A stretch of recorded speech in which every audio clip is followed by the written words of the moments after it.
Advertisement is the publication of information to appeal to a target audience to help sell a product. This involves attracting customers, promoting a product, making sure the audience is aware of the product, and most of it's creating revenue. Advertisers do this as they want you to buy their particular product, so to help them create an advert for the target audience, so they will sensationalize the product to make it sound as good as they can. They concentrate on the product's cons so that the positive things are being said, and may also use examples in the advertisement or show the product being used. For example, when makeup adverts show the actress actually applying the makeup, the audience can get an idea on how the product looks. Cheryl Cole is used to advertise a website called Stylist Pick. This advertisement appeals directly to the target audience as they have used Cheryl Cole, who is a famous pop star, which will appeal to younger people. The modern environment that Cheryl Cole is in shows that she is wealthy, as everything in the house is golden, implying that she is very expensive. This links to identification and intimidation because it also allows the audience to see her as a role model. This advert is specifically for charity for dolphins. The advertisement was because it established a clear reward for the audience, like such things as toys, DVDs, and magazines. This intrigues the audience as they feel as though they are getting more than they pay. The benefits of donating to the charity were emphasized through the use of footage of dolphins, which showed them free in the wild. This is very effective as people don't buy products, they buy the benefits they derive from them, which in this case is donating money to a charity which helps dolphins stay healthy and free. This advertisement effectively used humour to highlight that their product was made your clothes cleaner than any other product. It did this by showing a scenario of 3 men which used to be in a band but weren't anymore because their t-shirts had faded. One of the men's wife then showed him Daz, which was a solution to their problem. Humorous adverts are always successful as they make viewers feel great about the product laughing, which makes them memorable. It may encourage the viewers to discuss the advert with their friends, which raises awareness of the product. This advertisement is also charity based for the NSPCC.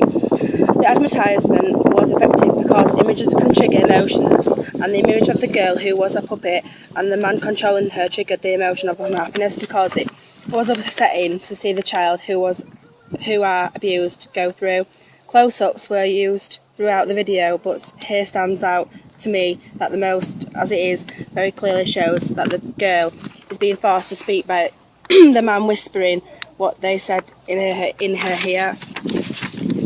This is effective because it makes the viewers realise how serious the situation of the child is, which may also raise awareness if peers were taught to talk about them.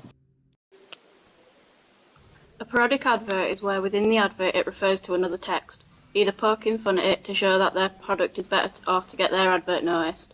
An example of this is the Crunchy Nut advert, which uses an intertextual reference to Jurassic Park throughout the advert. They have done this because pre-existing audiences of Jurassic Park will really like the Crunchy Nut advert.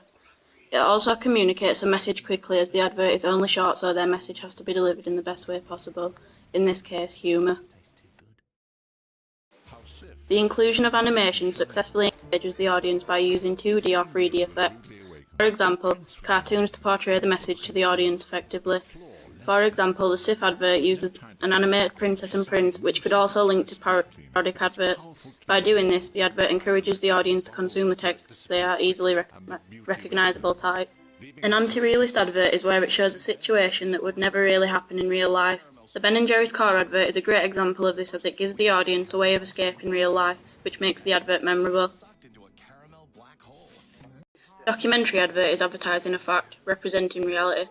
It is usually within a natural setting. This Sainsbury's Christmas advert is a great example because it identifies the concept of the advert straight away and shows people in their natural environment. The use of real footage helps the audience relate and identify with the people on screen. Talking Head is where people are being interviewed giving their opinions and ideas about the product. Usually, in Talking Head adverts, mid-shots and close-ups are used so that you feel as though they are talking to you directly.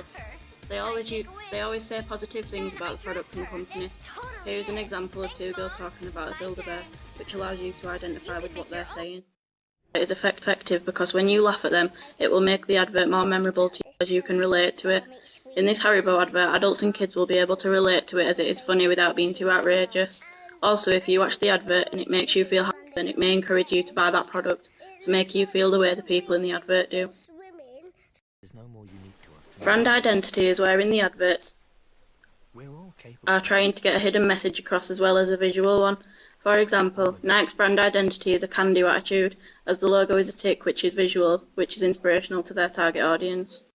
A lot of adverts use unique selling points. A unique selling point is something about a product that makes it different from its competitors. For example, this Dove advert is a good example as it tells you about how much the product can fix damaged hair, which makes it sound better than the other ordinary hair adverts. The ASA are independent regulators of advertisement across media. They are responsible for acting on complaints and proactively checking the media to take action against misleading, harmful or offensive advertisements. Advertising codes lay down rules for advertisers, agencies and media owners to follow. Some advertising codes involve misleading advertisement, harm and offence, privacy, alcohol and gambling. Advertisements must not be harmful or offensive. There are many rules for people to follow to ensure that their advertisement is not harmful or offensive, such as advertisements must contain nothing that could cause physical, mental, moral or social harm to persons under the age of 18. Advertisements must not cause serious or widespread offence against generally accepted moral, social or cultural standards. Advertisements must not exploit the special trust that persons under the age of 18 place in parents, guardians, teachers or other persons. Advertisements must not include material that is likely to condone or encourage behaviour that prejudices health or safety. Durex advert was banned because the advertisement had been inappropriately scheduled during a programme that was probably going to have children appealing to it. This advert fits under the scheduling regulation as parents do not want their young children seeing an advert with adult content in it. It is important to have regulations within the media because it makes an advert suitable to watch for every kind of viewer. This is so nobody gets offended by the content of the advert.